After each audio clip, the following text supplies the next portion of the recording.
Bronx drill rapper Suave Drilly was just leaving a parole office on a quiet afternoon. Then three masked men appeared and everything changed. In an instant, a life that had survived years in the streets, prison, and relentless feuds was cut short. Who would do this, and why target someone like Suave, whose name carried weight in both the music world and the Bronx streets? His story isn't just about music, it's about loyalty, survival, and the risk of living at the intersection of fame and danger. Today, we're breaking down everything that led to that shocking day, from his roots in the Bronx to his rise in the drill scene, his battles with the law, and the mystery surrounding his tragic death. Suave Drilly was born in the Dominican Republic, but his time there was brief. As a young child, he moved with his family to the Bronx, settling in neighborhoods like Gun Hill Road and Norwood, areas known for their strong street culture and sense of community. Growing up in these neighborhoods exposed Suave to a harsh reality: poverty, crime, and the constant challenge of survival. Yet amidst the struggle, he also witnessed the strength of loyalty, brotherhood, and neighborhood pride, lessons that would shape both his character and his approach to music. From the start, Suave had an innate connection to music. It wasn't about chasing fame or clout. It was a way to process life, honor friends, and tell stories that resonated with the Bronx community. The loss of close friends, particularly Dumo, left a profound mark on him, and he saw music as a way to carry their legacy forward. Every verse, every track became a reflection of the streets. He grew up in a mix of grief, respect, and raw storytelling. Even before he ever stepped into a studio, Suave was already earning recognition on the streets. His reputation for fearlessness, loyalty, and unwavering respect spread organically, and people began to notice not just his skills, but the way he represented his crew and community mentors and older figures in the neighborhood played a key role, teaching him the codes of survival and influence in a world where trust was both precious and fragile. Suave's early experiences weren't just preparation for a music career, they were the foundation for his identity. He understood the weight of his environment and the responsibility that came with carrying a name like Drillie. By the time he began recording, he wasn't just another Bronx rapper, he was a storyteller shaped by hardship, loyalty, and the streets, ready to leave a mark on both the drill scene and the community that raised him. Suave Drillie's music career didn't start with flashy ambitions. It began with a simple goal: represent his crew and his block. His breakout came with the track Opp Spotter, a collaboration with Spaz Drilly and Good Day Ray, which quickly put him on the map in the Bronx drill scene. The song wasn't just music, it was a statement. It showcased the raw energy of the streets, the loyalty of the Drillies, and Suave's ability to command attention with both his lyrics and his presence. What set Suave apart wasn't just aggression, but authenticity. He rapped about real-life experiences, confrontations, and the code he lived by. Fans gravitated toward his music because it felt lived in, a reflection of the Bronx streets and struggles. Suave wasn't aiming for mainstream charts.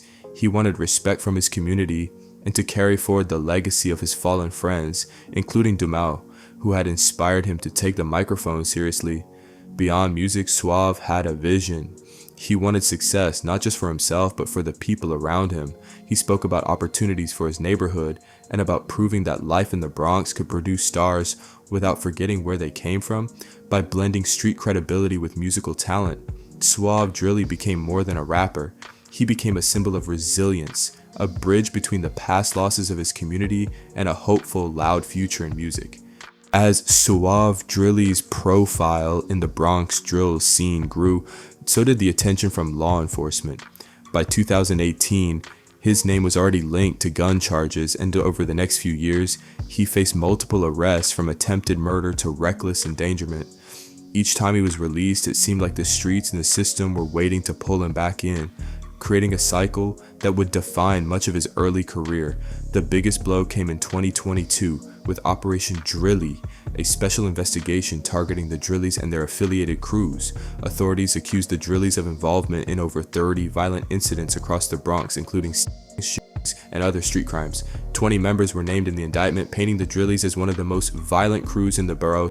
Suave, already a known figure in the scene, faced years of legal pressure while inside. Even behind bars, Suave's influence didn't vanish. Reports suggest he navigated tense situations, survived attacks, and maintained his reputation as someone who could endure both the streets and prison life. He refused early plea deals at first, showing a determination to control his fate rather than accept a predetermined sentence.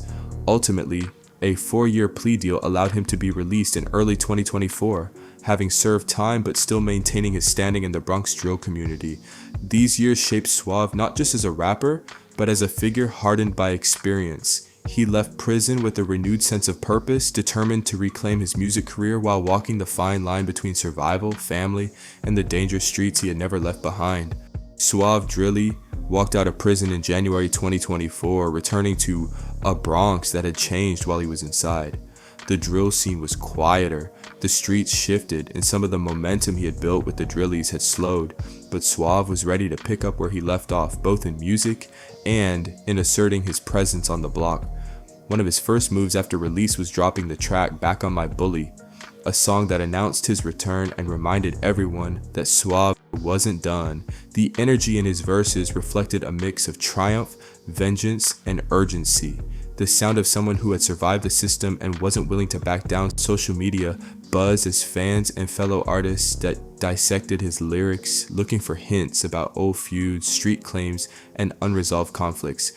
Beyond music, Suave prioritized personal life. He spent precious moments reconnecting with his daughter, whom he had barely seen during his time inside. Interviews suggest that seeing her again grounded him, reminding him that the life he lived carried stakes beyond the streets and the studio. Yet even with family responsibilities, Suave didn't shy away from the streets. He continued to navigate old rivalries, sometimes confronting opponents directly, and other times using his music to send messages. This period marked a delicate balance. Suave was simultaneously a father, a rising artist, and a street figure whose past and present collided daily. His post-prison life was vibrant but precarious, filled with opportunities to reclaim his career and legacy, but shadowed by the constant danger that had always followed him. On October 15th, the Bronx drill scene was shaken to its core. Suave Drilly had just finished a meeting with his parole officer in the South Bronx, likely expecting a routine check-in, but as he stepped outside, 3 masked men appeared on the street, a shocking, sudden threat that would end his life.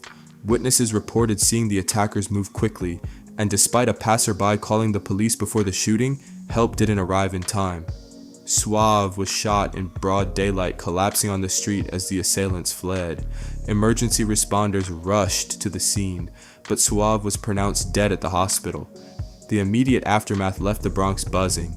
Friends, fellow artists, and fans flooded social media with disbelief, grief, and speculation.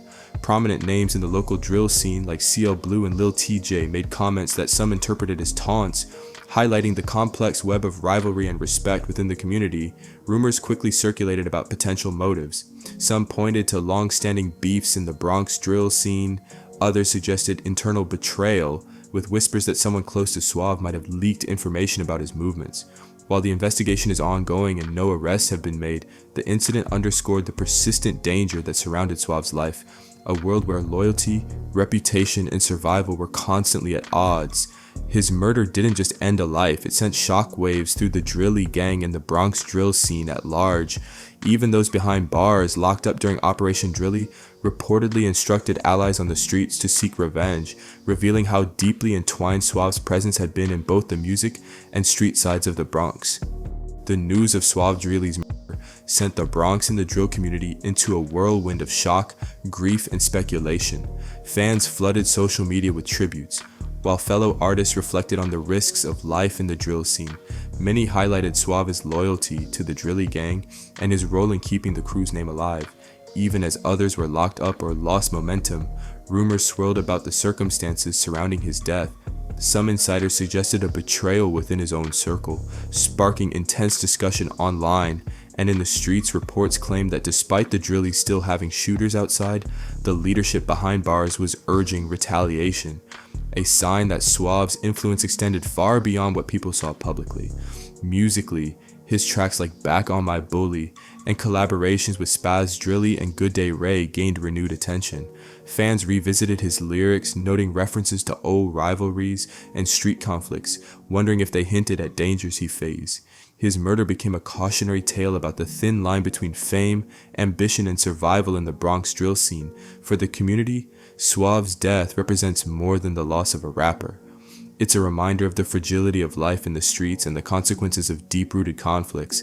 His legacy is complex. He was a father, a rising artist, and a street figure whose life was intertwined with music, loyalty, and danger.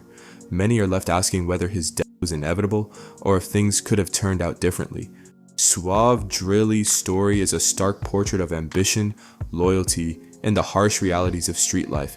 From his early days in the Bronx to his rise in the drill scene, he balanced music, family, and the constant pressures of the streets. His talent and determination were undeniable, yet his life was inextricably tied to danger, rivalry, and the weight of past conflicts.